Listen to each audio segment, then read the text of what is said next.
आलोचना किए हैं। भगवत्ता के त्रिविध प्रकाश है, एक ज्ञानमय प्रकाश, एक ऐश्वर्यमय प्रकाश, एक माधुर्यमय प्रकाश।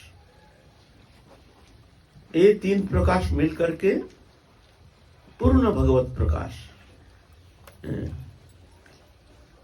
तीनों स्वीकृति है हमारे सनातन धर्म में। ये नहीं कोई उपासना ये मान्यता है, इसकी मान्यता है नहीं, ऐसा नहीं है।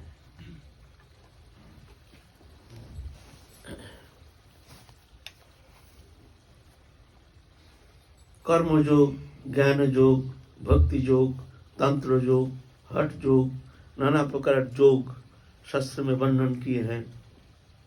योग माने मिलन, जिस प्रक्रिया के द्वारा भगवान से मिलन होता है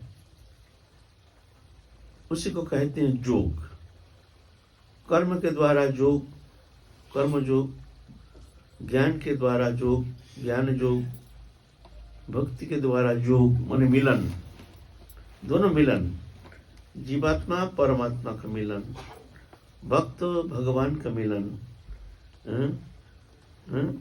उन चैतन्य सत्ता विभु चैतन्य सत्ता का मिलन। ये मिलन जिस प्रक्रिया के द्वारा होती है उसको योग कहा जाता है। तंत्र के द्वारा जो तंत्र योग सभी स्वीकृति है, लेकिन सब साधना का मूल प्राण केंद्र है एक ही जगह, ये सब के लिए है, वह है चिंतन। चिंतन होना जरूरी है। हमारे चिंतन नहीं है, चिंतन होता नहीं है। हम भजन ठीक है, ऐसा नहीं, वो वृथा जाएगी नहीं। हम नाम साधन करते हैं, हम दूसरे कोई भक्ति अंग जाजन करते हैं, श्रवण कीर्तन शरण पूजन अर्चन वंदन दास्य आत्मनिवेदन नवदा भक्ति हम आचरण करते हैं। एक अंग साधे की साधे बहु अंगो निष्ठा हईले उपजाए प्रेमेर तरंग। कोई भी भक्ति अंग अपनाओ, वृथा नहीं जाएगी, ऐसा नहीं। चाहे कोई भी भक्ति अंग तुम अवलंबन करके तुम श्रेष्ठता प्रतिपादन करके तुम आगे चलते रहो, लेकिन स्मरण जो है ये मूल प्राण है। जब हम उस स्वरूप प्राप्ति में जब आगे बढ़ेंगे तो हमारे मन की जागतिक दृश्यमान वस्तु पदार्थ से हट करके भगवत चिंतन में एक तल्लीनता, एक तन्मयता होनी चाहिए। चाहे कोई भी मार्ग अपनाओ, कोई भी भजन पद्धति अपनाओ, चाहे कोई भी पंथा अपनाओ, भगवत चिंतन, चिंतन होना जरूरी है। मेरे जब चिंतन होता नहीं तो हमारा भजन होगा नहीं। होगा क्यों नहीं? समय लग जाएगा।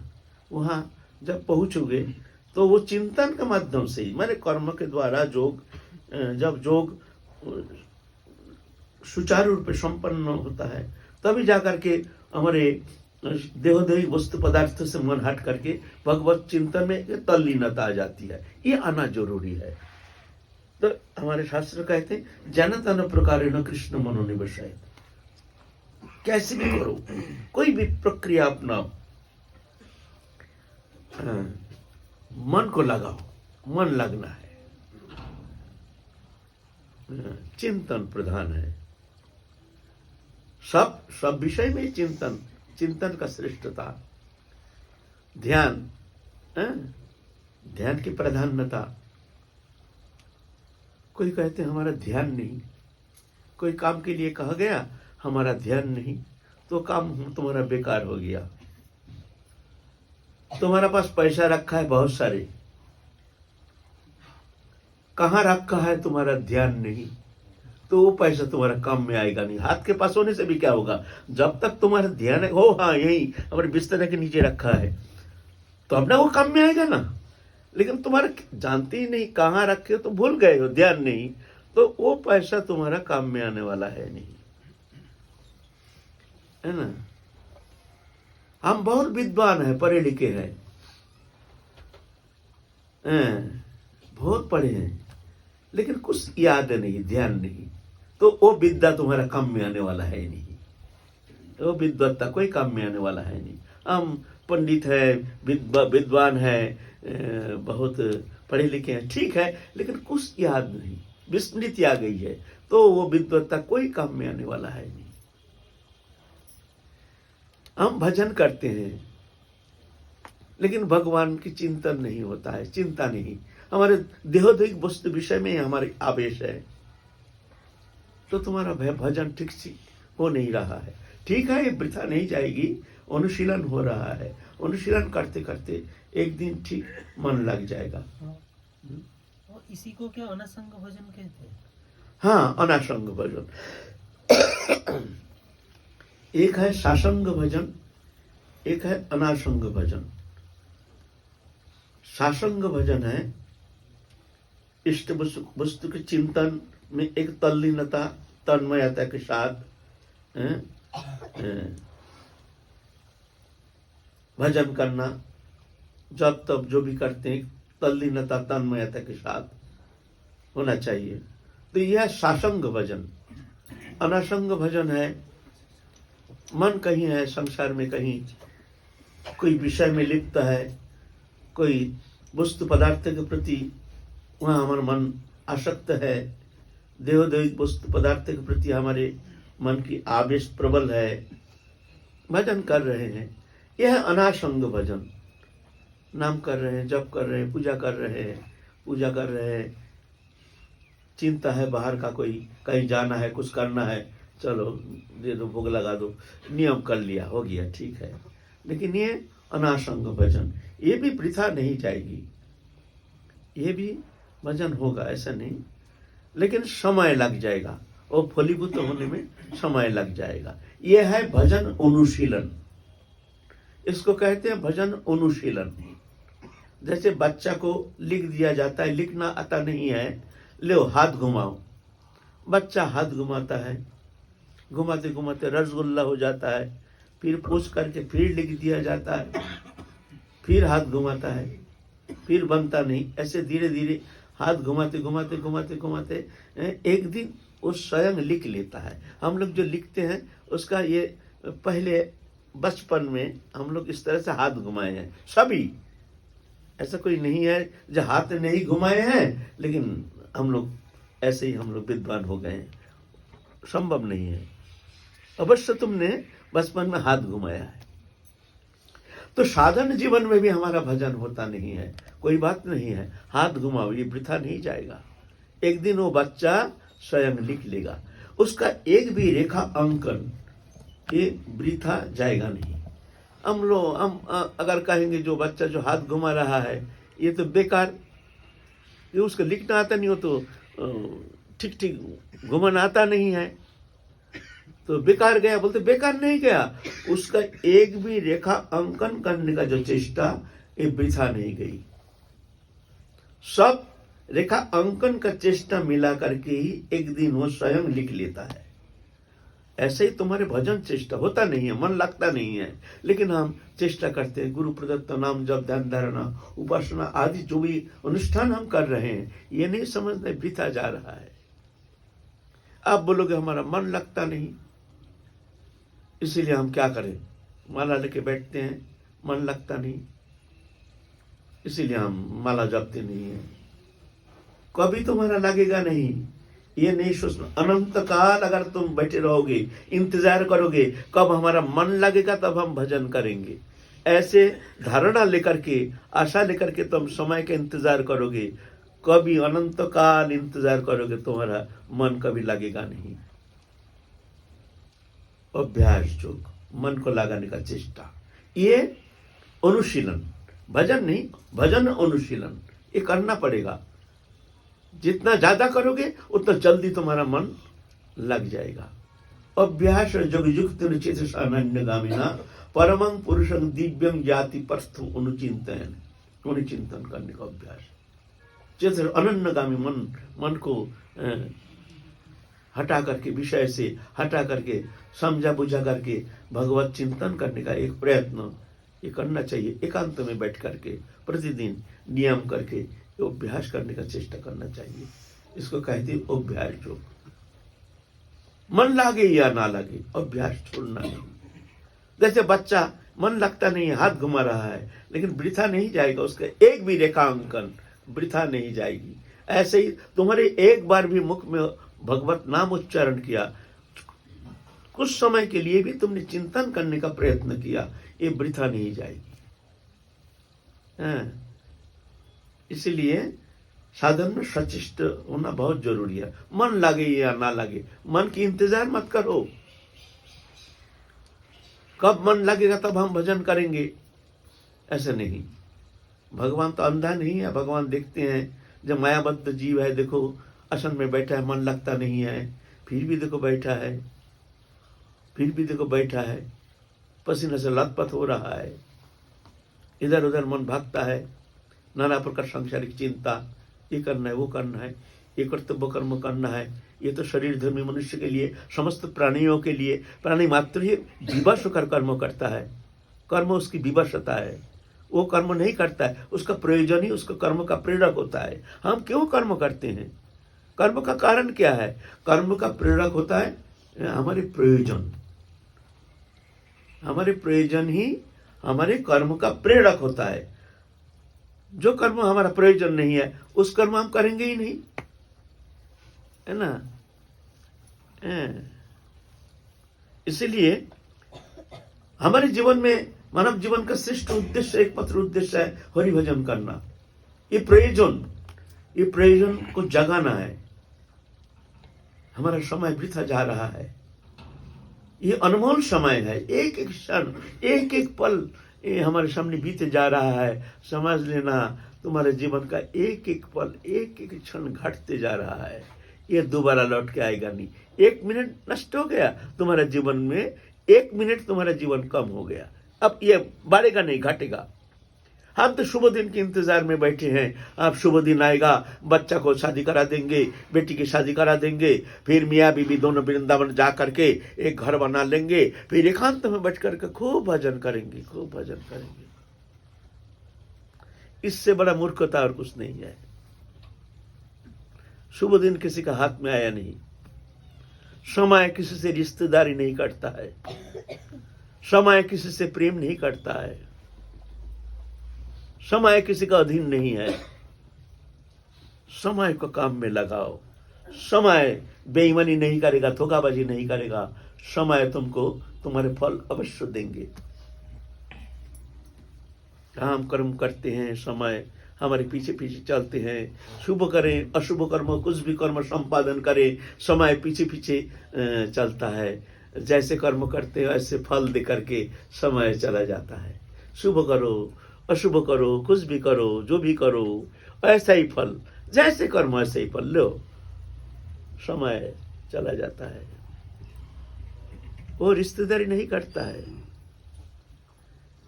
जब हम समय को भगवत भजन में हम लगाएंगे, ये समय हमारा मित्र बन के आएगा। यही समय, वो मित्रता किसी से करता नहीं है, लेकिन वो मित्र बन के आएगा।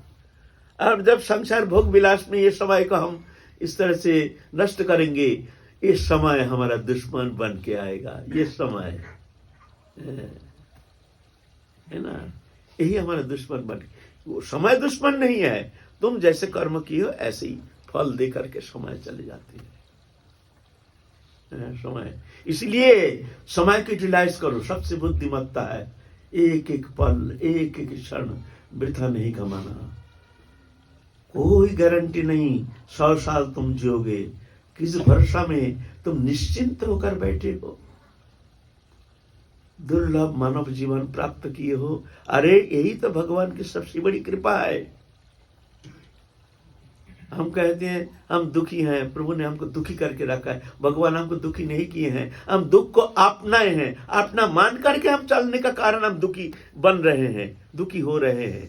हम गलत राह पर चल रहे हैं, जिस कारण हम दुखी हो रहे हैं। वहाँ दुख है, वहाँ अंधकार है, अंधकार के ओर जा रहे हैं और कहते हैं भगवान हमको अंधकार में रखा है। अरे तुम रोशनी की ओर आओ, मुंह तो घुमा के देखो, रोशनी तुम्हारे लिए पीछे है, तुम उधर तो मुंह फेरते नहीं हो और कहते हो भगवान हमको अंधकार में रखा है। तुमने तो रोशनी की तरफ एक बार झांका नहीं, एक बार तुमने मुंह घुमाया नहीं।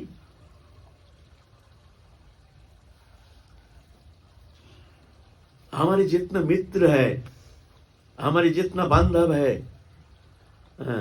हमारे देहदेही वस्तु पदार्थ के सुख समृद्धि के लिए जो भी वस्तु पदार्थ है, भगवान से प्रियतम और कोई है नहीं, ना हो सकता है। चाहे कितने भी अभिचरी, पापाचरी, व्यभिचरी, कदाचरी बनो ना क्यों, इसमें भगवान ये देखते ही नहीं, क्योंकि भगवान का सत्ता है ना। भगवान जानते ये तो मेरा है, लेकिन हम मानने के लिए तैयार नहीं। इसीलिए समय को पकड़ो, ये समय तुम्हारा मित्र बनेगा। अगर समय को ठीक ठीक तुम यूटिलाइज करोगे, इसको परमार्थ में लगाओगे तो परम अर्थ प्राप्त करोगे। इसमें भोग में लगाओगे तो रोग बनेगा, शोक मिलेगा, अंधकार में तुम चले जाओगे। समय का कोई दोष नहीं है। हमारा समय बहुत खराब है। अरे समय किसी का खराब थोड़ी होता है। तुमने इसको दुरुपयोग किया, समय ऐसे ही खराब फल प्रदान किया। अरे हमारा समय बहुत खराब है ना। समय को हमारे अर्थ स्त्री पुत्र कुटुंब परिवार धन जन वित्त वैभव, इसके लिए जैसे हमारी चिंता है, ये तो भौतिक वस्तु, ये था नहीं, ये रहेगा नहीं, ये रख नहीं सकते हैं। और जो हमारा आत्म वस्तु, जिसके लिए प्रभु ने कृपा करके हमको मानव तनु प्रदान किए हैं, निर्देव मध्यम सुलभं सुदुर्लभं प्लवं सुकल्पं गुरुकर्ण धारम मयानुकुलन नवश्वतरितं पुमान भवाब्दिं न तरेत स्वात्महा। ऐसे मानव तनु पा करके जो संसार चक्र से मुक्त होने के लिए प्रयत्न नहीं करता है, वो आत्महत्याकारी। ये सबसे बड़ी कृपा है, प्रभु ने तुमको मानव तनु दे दिया है। हम उसको दुरुपयोग करते हैं, दुख की ओर भागते हैं, अंधकार को जा रहे हैं और दोष लगाते हैं। प्रभु ने हमको अंधकार में रखा है, प्रभु ने हमको दुखी किया है। हमारा बेटा का ये हुआ, हमारी बेटी की ये हुई, हमारे संसार का ये दशा ऐसे। अरे ये तो अनित्यम सुखं लोकमिमं प्राप्य भजस्व माम। अर्जुन संसार अनित्य सुख सुनो।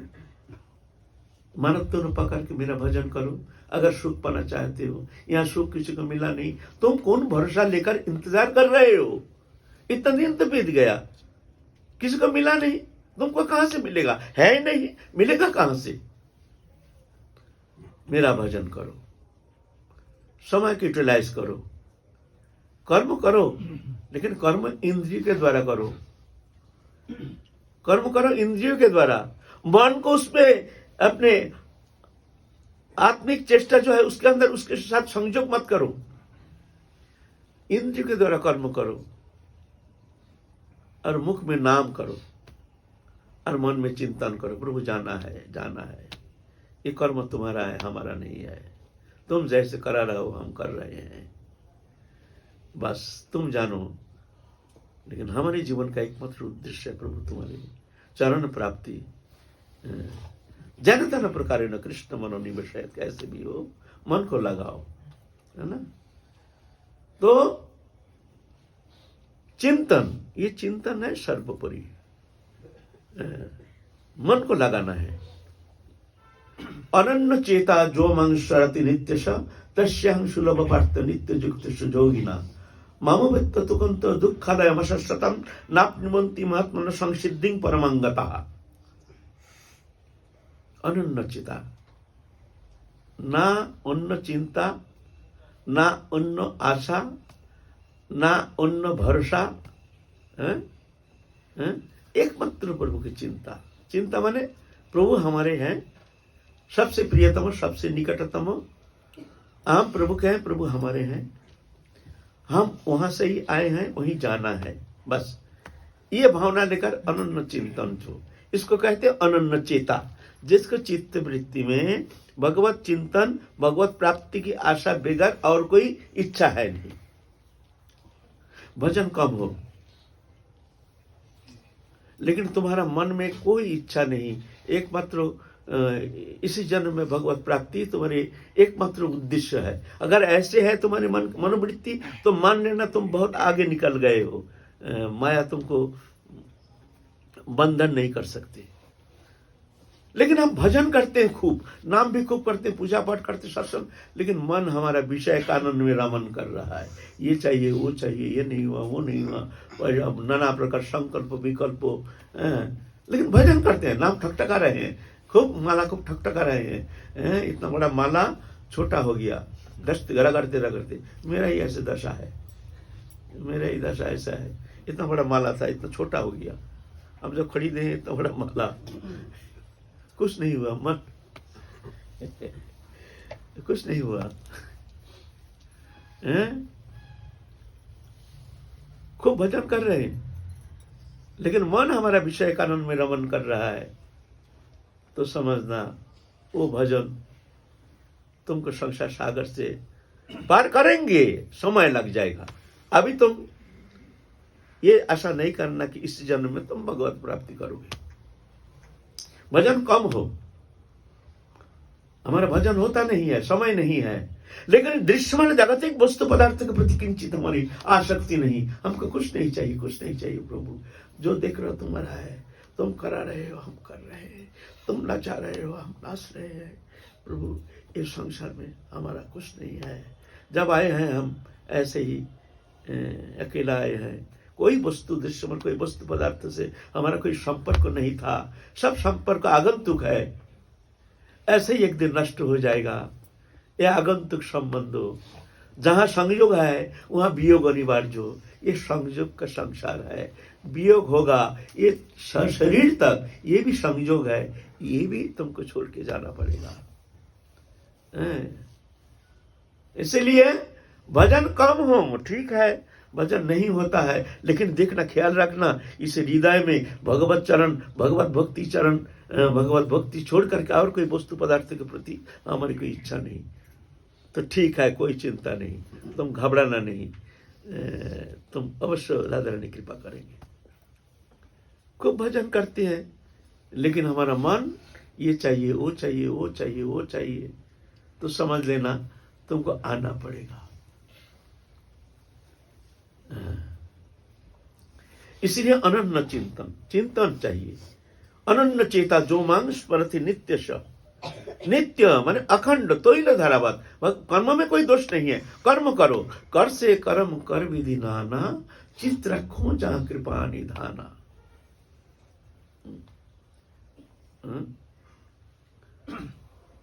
मन को रखो प्रभु के चरण, संसार में नहीं। कठिन होने से भी हमको तो जानाता है, इसी मार्ग अवलंबन करके हमको चलना है। तुम कहोगे हमारा होता नहीं, होता नहीं तो बैठे रहो, इंतजार करते रहो।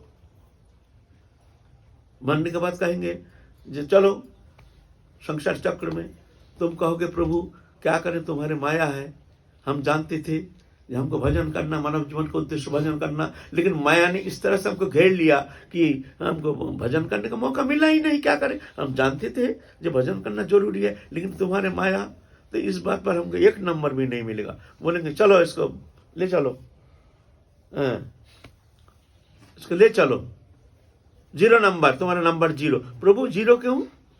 बोले जो भी इस संसार चक्र से पार लगाया, सब इसी संसार, इसे माया के अंदर से ही पार लगाया। किसी के लिए अलग माया रचना किया नहीं गया है। जो इसके लिए अलग माया, जो भगवत भजन करके भगवत प्राप्ति की है, उनके लिए माया नहीं था, वो मायातीत थे, जिस कारण वो भगवत प्राप्ति कर सके। बोले ऐसा नहीं, सबको ही यही माया के अंदर से ही पार लगाना पड़ेगा। तुमको अच्छा लगा, तुमने ये बंधन दशा शिकार करके आनंद में तुम दिन व्यतीत कर रहे थे, निश्चिंत होकर के संसार चक्र में घूम रहे थे, और अभी दोष देते हो जो माया ने हमको करने नहीं दिया। किसी का माला करने का समय नहीं। प्रभु क्या करें महाराज, संसार में इतना माया, इतना काम, इतना संसार, क्या करें, माला करने का समय मिलता नहीं है। वही दोपहर सुबह करते हैं और दोपहर रात को करते हैं, समय नहीं मिलता माला करने का। और किसी साधु के पास गए, वो कहते बाबा भैया दूर रहिए, अभी हमारा माला छोड़ने का समय नहीं। किसी का माला करने का समय नहीं, इनका माला छोड़ने का समय नहीं। वही समय प्रयोजन बोध, तुम्हारा प्रयोजन बोध है नहीं, माला करने का समय नहीं। हमारा प्रयोजन, हमारा जीवन का, मानव जीवन का सवाल, हमारा पल, एक एक पल, एक एक क्षण बीते जा रहा है। हमारा मानव जीवन का सवाल है, नहीं तो 84 लाख जोनि में ना जाने काल चक्र कहां से हमको किस चक्र में ले जाएगा, कोई ठिकाना नहीं। महाकाल स्थिर है, इसका कोई दिन नहीं रात नहीं। जहां चंद्र सूर्य नहीं वहां महाकाल। किस वर्ष में तुम समय इस तरह से गंवा रहे हो और कहते हो हमारा समय नहीं, तुम्हारा प्रयोजन बोध नहीं। ये कहो जो हमारा प्रयोजन बोध जागा नहीं है। महाराज आप कुछ भी कहें, हमारा प्रयोजन बोध है ही नहीं। बढ़िया है, महाकाल स्थिर है, खूब घूमते रहो ना, कौन मना करता है? घूमते रहो ना। भगवान भी वहां उदासीन बदासीन अशक्तम तेषु कर्मसु। भगवान वहां उदासीन होकर के देखते रहते हैं। भगवान उदासीन, जो संसार चक्र में आनंद ले रहा है, भगवान वहां उदासीन। तानि कर्माणि न निबद्धन्ति धनंजय उदासीन बदासीन अशक्तम तेषु कर्मसु। भक्त के लिए ऐसा भगवान उदासीन नहीं। जे भजन्ति तो मांग भक्ता मयि तेषु चाप्यहम्। जो भक्ति के साथ मेरा उपासना करते हैं वो मैं उदासीन नहीं, मैं उसको हृदय में धारण करके रखता हूँ। तेषु चाप्यहम्, उसके हृदय में भी मैं विराजमान रहता हूँ। ऐसा नहीं कौन तो प्रतिजान ही न में भक्ता प्रणश्यति। मेरे शरण में जो आता है मैं वो नष्ट नहीं होता है, मैं उसको नष्ट होने नहीं देता हूँ, है ना।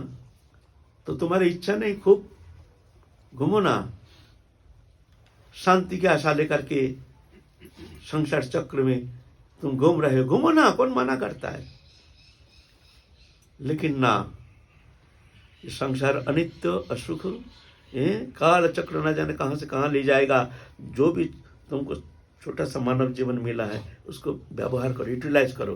कर से कर्म कर विधि नाना, चित्त रखो जहां कृपा निधाना। कर्म करो, मन रखो प्रभु के चरण में, हर समय अखंड चिंतन, है ना।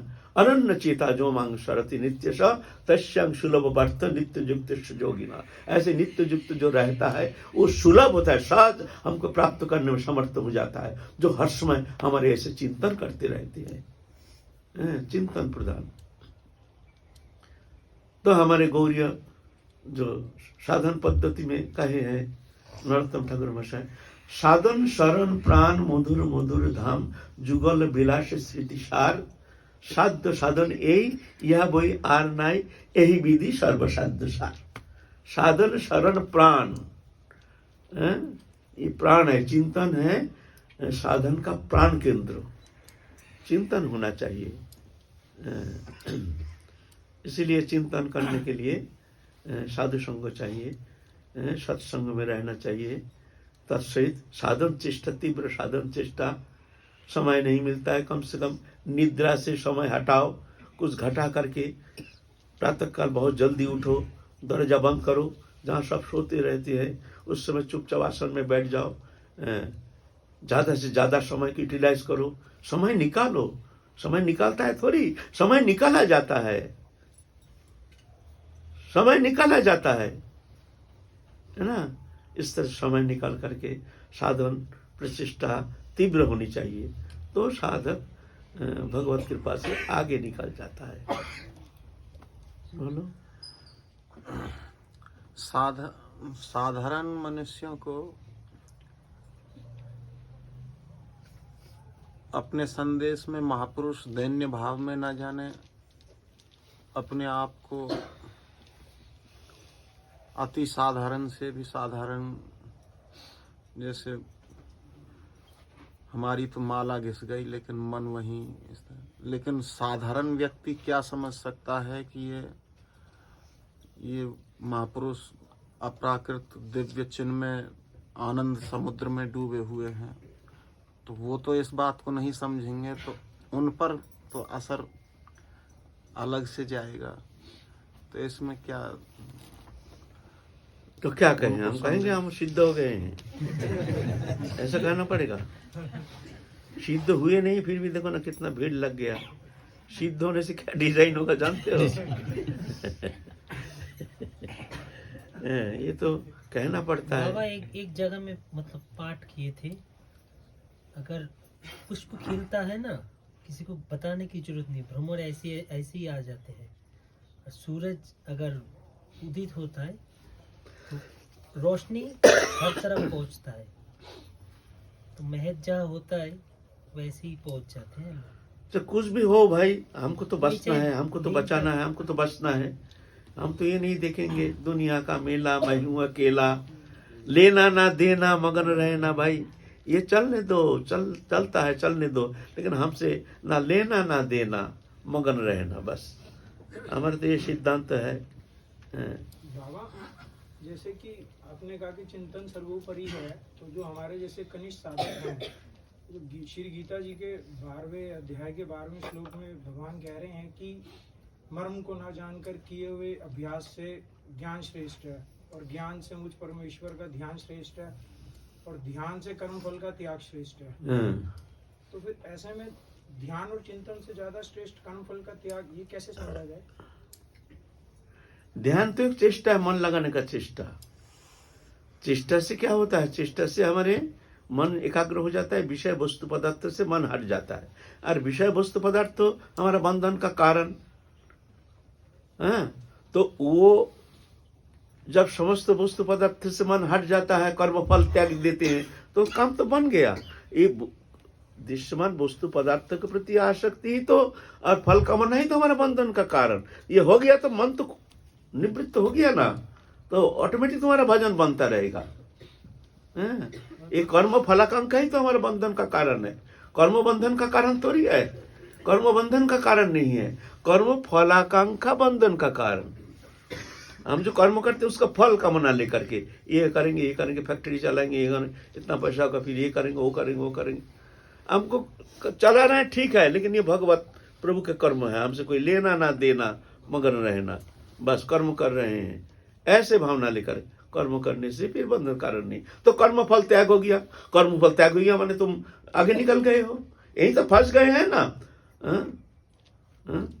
त्यगत शांति निरंतरम, तो वो परम शांति को प्राप्त करते, ये बात है। जय जय श्री राधे श्याम।